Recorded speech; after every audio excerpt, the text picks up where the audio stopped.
नमस्कार बच्चों, गायत्री विद्या मंदिर के YouTube चैनल में आप सबका स्वागत है।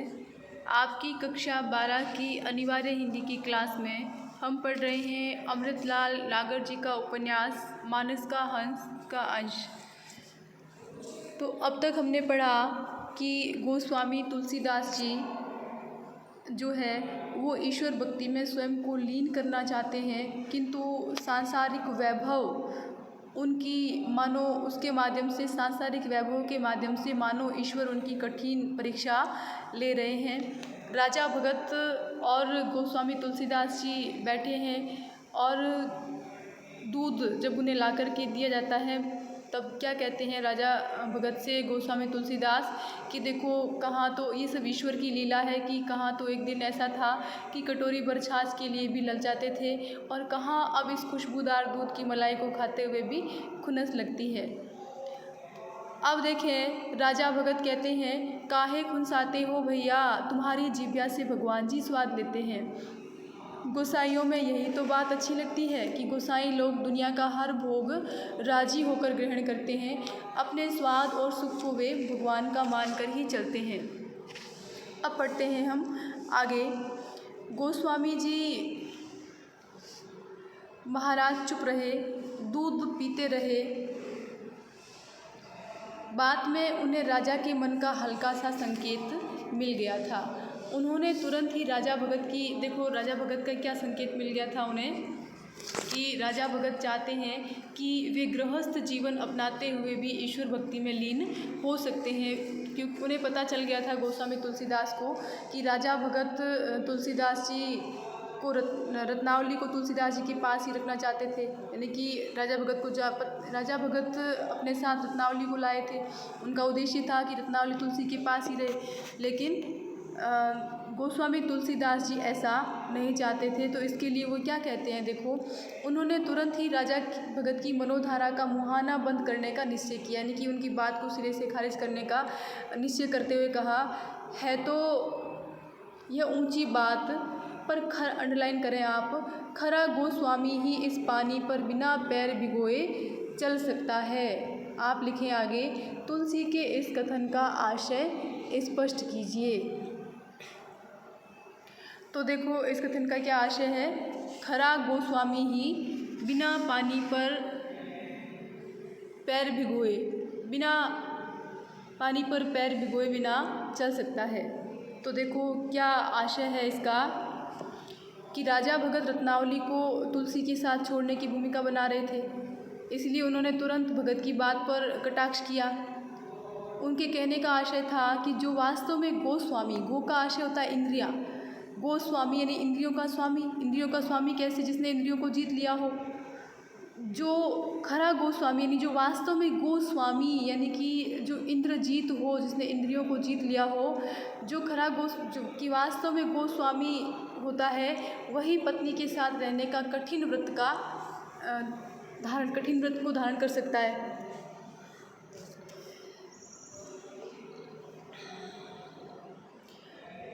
फिर देखें, पूर्ण गोस्वामित्व पाने के लिए मैं अभी तक राम जी की ड्योढ़ी का भिखारी हूँ। क्या कहते हैं तुलसीदास जी कि पूर्ण गोस्वामित्व पाने के लिए यानी कि अभी तक मैं खरा गोस्वामी नहीं बन पाया हूँ, इसके लिए अभी तक मैं भगवान की दया का पात्र बना हुआ हूँ, यानी कि मैं ऐसी उम्मीद करता हूँ भगवान से, अभी मैं उनके द्वार का भिखारी हूँ कि वे मुझ पर दया करेंगे और अपनी इंद्रियों पर विजय पाने की मुझ में सामर्थ्य उत्पन्न करेंगे।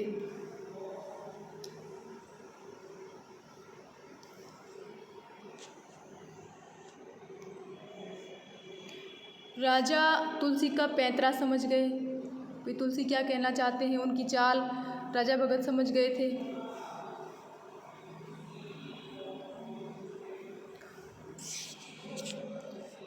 उन्होंने भी अपने पक्ष को दृढ़ता से प्रस्तुत करने की ठानी कि भाई मैं अपनी बात को बहुत दृढ़तापूर्वक रखूँगा, ऐसा ठान लिया उन्होंने भी। कहने लगे, दो तपस्वी जब मिल जाते हैं तब दोनों को एक दूसरे से आगे बढ़ने का हौसला मिलता है। दोनों तपस्वी है, गोस्वामी जी तुलसीदास जी तपस्वी है और रत्नावली भी एक तपस्विनी नारी है। वो कैसे देखना अभी बताते हैं, राजा भगत के मुँह से ही सुनेंगे हम। तुम्हारी तपस्या तो भैया सारा जग देख रहा है, क्या कहते हैं राजा भगत कि तुम तपस्या कर रहे हो, ये तो पूरा संसार जानता है तुम्हारी तपस्या के बारे में, तो पर हम तो भौजी का तप देख देख कर ही अपने मन को ठिकाने पर ला पाए हैं कि भौजी जैसी तपस्विनी नारी हमने आज तक नहीं देखी। इस कली काल में ऐसा कठिन योग साधने वाली जोगिन मैंने नहीं देखी। देखो यहाँ रत्नावली के चरित्र की विशेषताएं पता चलती है। तुलसी चुप रहे। रत्नावली की कठिन साधना के प्रति अपने मित्र के यह उद्गार, ये विचार सुनकर उन्हें भला लगा, अच्छा लगा। उन्हें वैसा ही संतोष हुआ जैसा कि अपने संबंध में सुनकर होता, और यह संतोष जिस तेज़ी से अपने चरम बिंदु पर पहुंचा, उससे ही मन का पर्दा फड़फड़ाकर पलट भी गया। उन्होंने अपने आप को कस लिया, यानी कि नियंत्रित किया। देखो क्या है, क्या लिखा है कि यह संतोष जिस तेज़ी से अपने चरम बिंदु पर पहुंचा, यानी कि जितना संतुष्ट हुए तुलसीदास जी राजा भगत की बात को सुन करके, उतना ही दूसरे ही क्षण उनका ये संतोष मिट भी गया। क्यों? क्योंकि उन्हें याद आया कि वे तो अभी राम जी की ड्योढ़ी के भिखारी है, यानी कि अभी वे तो भगवान की भक्ति में लीन होने का प्रयास कर रहे हैं, अपनी इंद्रियों पर विजय पाने का प्रयास कर रहे हैं। ये उनके साथ क्या हो रहा है, यानी कि रत्नावली के प्रति उनका मन आकर्षित क्यों हो रहा है। उन्होंने अपने आप को कस लिया, यानी स्वयं को नियंत्रित किया, अपने विचारों को रोकने का प्रयास किया। कुछ क्षणों के लिए भूला हुआ राम नाम फिर से घट में गुंजाना आरंभ कर दिया। राजा कह रहे थे, गांव में तुम्हारी रुचि की रसोई बनाती रही और किसी भूखे कंगले को खिलाती थी। आप बिना चुपड़ी, बिना साग भाजी से 2 रोटी खाकर अपने दिन बिताती है। देखो क्या कह रहे हैं राजा भगत तुलसीदास जी से रत्नावली के विषय में। देखो प्रश्न इस तरह से बन सकता है कि इस कली काल में ऐसा कठिन योग साधने वाली जोगिन मन मैंने नहीं देखी। कथन के आधार पर रत्नावली के चरित्र की विशेषताएं लिखिए। तो बिल्कुल आप क्या लिखेंगे, क्योंकि राजा भगत यही बात लिखेंगे आप। राजा भगत के मुंह से जो कही गई बातें हैं इस प्रसंग में ये सब बता रहे हैं कि किस प्रकार तुलसीदास की अनुपस्थिति में भी रत्नावली तुलसीदास जी के वहाँ होने का एहसास करवाती है। तो देखें, उन्होंने अपने गांव में तुम्हारी रुचि की रसोई बनाती रही और किसी भूखे कंगले को खिलाती थी, यानी कि तुलसीदास जी की पसंद का व्यंजन बना करके किसी भिखारी को खिला देती थी। आप बिना चुपड़ी, बिना साग भाजी से 2 रोटी खाकर अपने दिन बिताती है। देखो इतना अच्छा व्यंजन तुलसीदास जी की पसंद का बना के भिखारियों को खिलाती और स्वयं रूखी सूखी रोटी खा कर के अपने दिन बिताती है। रोज़ तुम्हारी धोती धोना, जैसे तुलसीदास जी घर में ही मौजूद है और उस धोती को पहनेंगे मानो धुली हुई को।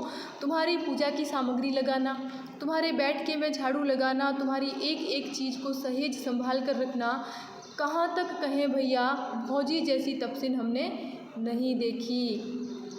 तुम घर से निकल गए पर उन्होंने अपनी भक्ति से तुम्हें अभी तक घर में ही बांध रखा है। देखो यहाँ प्रश्न बनता है, भौजी जैसी तपस्विन हमने नहीं देखी। कथन में रत्नावली के किस रूप का वर्णन किया गया है? उनके त्यागमयी स्वरूप का वर्णन हुआ है। बिल्कुल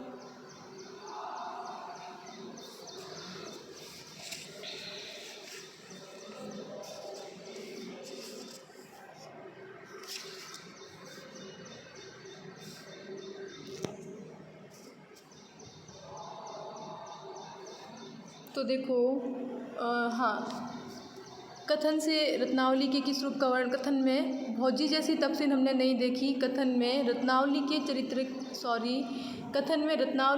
किस रूप का वर्णन किया गया है? तो बिल्कुल देखें, राजा भगत ने तुलसी से कहा कि भौजी भी गांव में तपस्या करती हैं, वह गांव में तुम्हारी रुचि की रसोई बनाती है और किसी भूखे कंगले को खिलाती आ रही है। उनकी धोती धोना, पूजा की सामग्री लगाना, बैठके में झाड़ू लगाना आदि काम करते हुए वह कठोर तपस्या करती है। तो उनका एक तपस्विनी नारी के रूप में वर्णन किया गया है। मन का राम शब्द राजा की बातों से उपजे संतोष से बीच बीच में फिर बिसरने लगा। मन में राम राम गुंजा रहे थे वे कट में, लेकिन राजा भगत की बातों को सुन करके फिर से वो उससे भूलने लगे। यहाँ आने पर रत्नावली की देखी हुई एक झलक उनके मन के दृश्यपट पर बार बार आने लगी, क्योंकि एक ही बार वो रत्नावली सामने आई थी। उसके बाद में रत्नावली ने स्वयं ही अपने को उसकी तुलसीदास जी की नज़रों में आने से स्वयं को बचाती रही। तो इस समय राजा भगत की बातें सुन करके और तुलसीदास जी के मन में रत्नावली की यहाँ देखी हुई एक झलक की छवि बार बार उसके मन में आने लगी। पर्दा दर पर्दा मन में ये इच्छा भी होने लगी कि एक बार उन्हें फिर देखें, बातें करें। मन की इस गुदगुदाहट से राम शब्द फिर प्रबल हुआ। देखो, मन में जब ये रत्नावली हावी होने लगी तो तुलसीदास जी ने फिर से भगवान श्री राम का स्मरण करना शुरू कर दिया। वे दूध का गिलास रखकर कुल्ला करने के बहाने उठ पड़े। एक मन कह रहा था, चेत चेत यानी कि सावधान हो जा, सांसारिक मोह के प्रति आकर्षित ना होकर के अपनी इंद्रियों पर विजय प्राप्त करके ईश्वर की भक्ति में लीन हो जा। एक मन तो ये कह रहा था और दूसरा मन क्या कह रहा था, और दूसरा रत्नावली की मनोछवि निहारने में ही अटका हुआ था। दूसरा मन उनका जो था वो रत्नावली की मनोछवि यानी कि मन में जो छवि उत्पन्न हो रही थी रत्नावली की, उसे देखने में लीन हुआ जा रहा था। कुल्ला करके दोनों जने जब फिर अपनी अपनी चौकियों पर बैठे तो राजा ने कहा, अंडरलाइन करें आप, सीता जी के बिना राम जी कभी सुखी नहीं रह पाए। तो राजा भगत के द्वारा तुलसीदास को सीताराम की कथा कहने सुनाने के पीछे क्या उद्देश्य था?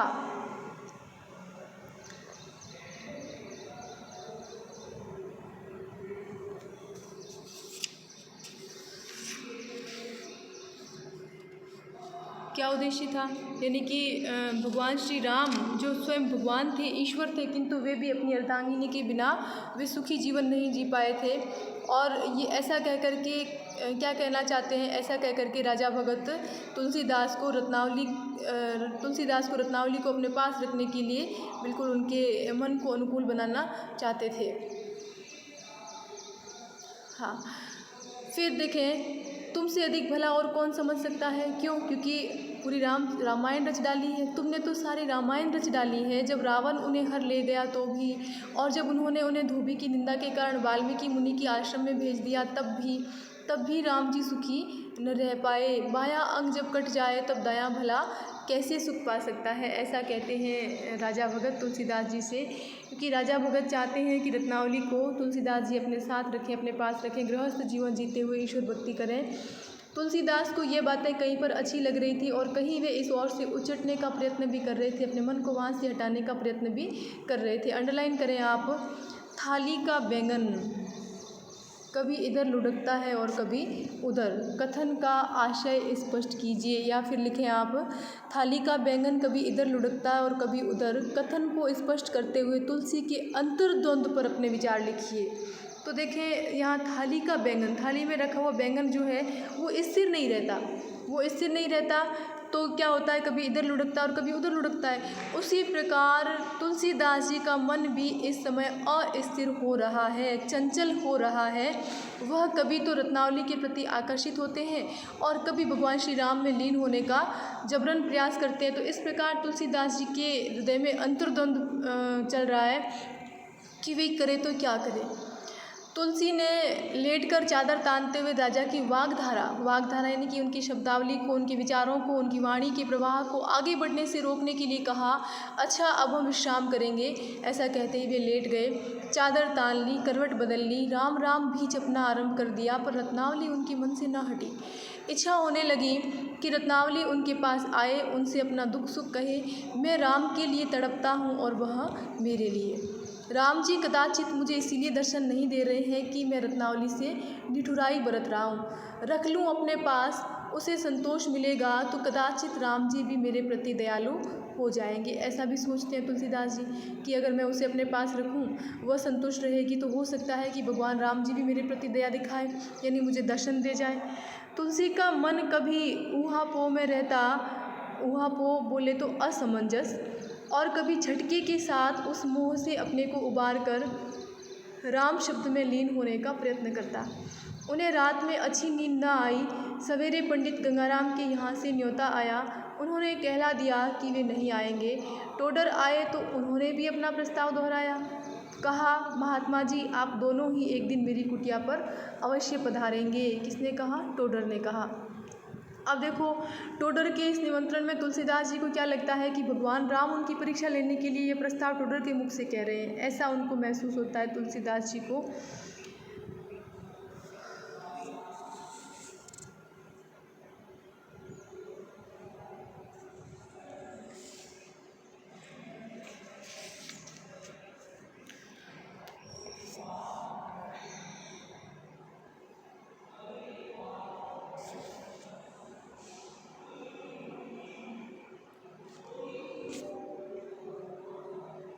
वे बोले, विरक्त अब फिर से राग के बंधनों में नहीं बंध सकता। यानी कि तुलसीदास जी ने तो वैराग्य धारण कर लिया है, अब उनका मन विरक्त हो गया है सांसारिकता से, तो अब वह सांसारिक राग के बंधनों में नहीं बंध सकता। ये किसको कहते हैं? वे कहते हैं टोडर से कहते हैं। तो आप उन्हें अब यहीं रहने दें महात्मा जी, ऐसा कौन कहता है? टोडर कहता है। बात पूरी भी न हो पाई थी कि गोस्वामी जी ने उसे झटके से काट दिया और उत्तेजित स्वर में बोले, क्या तुम चाहते हो कि मैं अथवा अपनी पत्नी के सुख के लिए, मैं अपने या अपनी पत्नी के सुख के लिए समाज की आस्था को अधर ही में लटका दूँ? यह असंभव है टोडर। क्या कहते हैं तुलसीदास जी कि ऐसा नहीं कर सकता मैं अपने और पत्नी के सुख के लिए अपने समाज की आस्था को अधर में नहीं लटका सकता। समाज की आस्था जो तुलसीदास जी पर आश्रित है, तुलसीदास जी उस समय के एक आदर्श धर्म के एक आदर्श पुरुष हैं, और अब अगर वे ही अगर गृहस्थ जीवन जीकर के भोग विलास का जीवन अपनाएंगे तो वे समाज के लिए, लोगों के लिए, जनता के लिए, आप सभी के लिए क्या आदर्श छोड़ पाएंगे, ऐसा तुलसीदास जी को लगता है।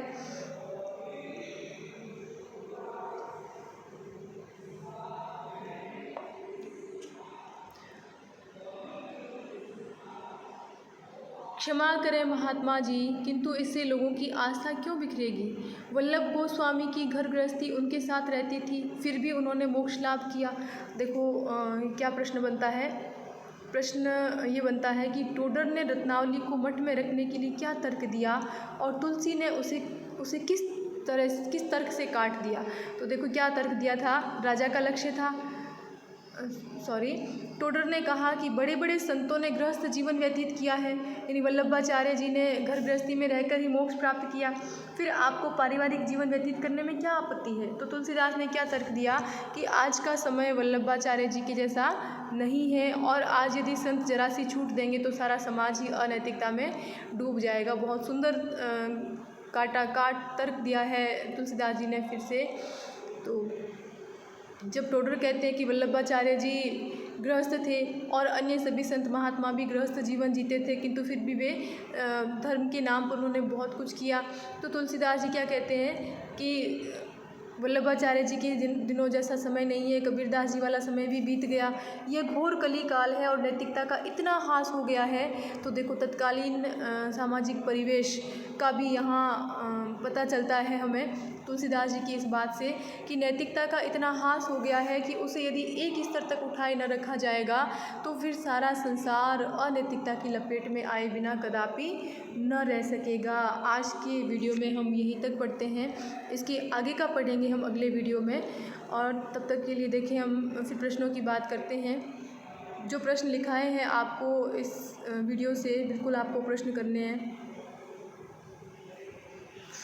जैसे पहला ही प्रश्न लिखाया था बिल्कुल आपको कि खरा गोस्वामी ही इस पानी पर बिना पैर भिगोए चल सकता है, तुलसी के इस कथन का आशय स्पष्ट कीजिए। तो राजा भगत रत्नावली को तुलसी के साथ छोड़ने की भूमिका बना रहे हैं, तो तुलसीदास ने इस बात को तुरंत भांप लिया और राजा भगत की बात पर कटाक्ष किया। उनके कहने का आशय था कि जो वास्तव में जो गोस्वामी होता है वही पत्नी के साथ रहने का कठिन व्रत धारण कर सकता है। फिर देखो प्रश्न था हमारा, भौजी जैसी तपस्विन हमने नहीं देखी, रत्नावली के किस तपस्विनी रूप का वर्णन किया गया है? राजा भगत ने तुलसी से कहा कि भौजी गांव में तपस्या करती है, गांव में तुम्हारी रुचि की रसोई बनाती है, किसी भूखे कंगले को खिलाती है, उनकी धोती धोना, पूजा की सामग्री लगाना, बैठके में झाड़ू लगाना आदि काम करते हुए वे कठोर तप करती हैं। फिर देखें राजा भगत के द्वारा तुलसीदास को सीताराम की कथा सुनाने के पीछे क्या लक्ष्य था? तो राजा भगत का लक्ष्य था कि तुलसीदास रत्नावली को मठ में रहने की आज्ञा दे दे, अपने पास रखे। जैसे राम सीता के बिना कभी सुखी नहीं रह पाए थे, इसी प्रकार रत्नावली से अलग रहकर तुलसीदास भी सुखी नहीं रह सकते, उन्हें रत्नावली को अपने पास ही रखना चाहिए। फिर टोडर ने रत्नावली को मठ में रखने के लिए क्या तर्क दिया और तुलसी ने उसे कैसे काटा उस तर्क को? टोडर ने कहा कि बड़े बड़े संतों ने गृहस्थ जीवन व्यतीत किया है, वल्लभाचार्य जी ने घर गृहस्थी में रहकर भी मोक्ष प्राप्त किया, फिर आपको पारिवारिक जीवन व्यतीत करने में क्या आपत्ति है? तब तुलसीदास ने क्या कहा कि आज का समय वल्लभाचार्य जी जैसा नहीं है, आज यदि संत जरा सी छूट देंगे तो सारा समाज अनैतिकता में डूब जाएगा। फिर देखो प्रश्न लिखा था हमने, थाली का बैंगन कभी इधर लुढ़कता है और कभी उधर। कथन को स्पष्ट करते हुए तुलसी के अंतर्द्वंद पर अपने विचार लिखिए। तो थाली पर रखा हुआ बैंगन गोल होने के कारण क्या होता है, इधर उधर लुढ़कता है, एक ही स्थान पर स्थिर नहीं रहता। तो इसी प्रकार तुलसीदास जी का मन भी अंतर्द्वंद के कारण अस्थिर रहता था। कभी उनका मन रत्नावली के मोह में डूब जाता तो कभी राम की भक्ति की ओर मुड़ जाता था। टोडर, गंगाराम, कैलाश कवि और शिष्यों ने रत्नावली को मठ में रखने का आग्रह किया। तुलसीदास ऊपर से विरोध करते पर मन कहता रत्नावली को पास रखकर साधना करना तो अच्छा रहता। तुलसीदास करता यदि तो अच्छा रहता। तुलसीदास स्वयं स्वीकार करते हैं कि उनका मन स्थिर नहीं है। तो अंतर्द्वंद का अर्थ होता है कि दो विरोधी विचारों का एक साथ मन में उठना।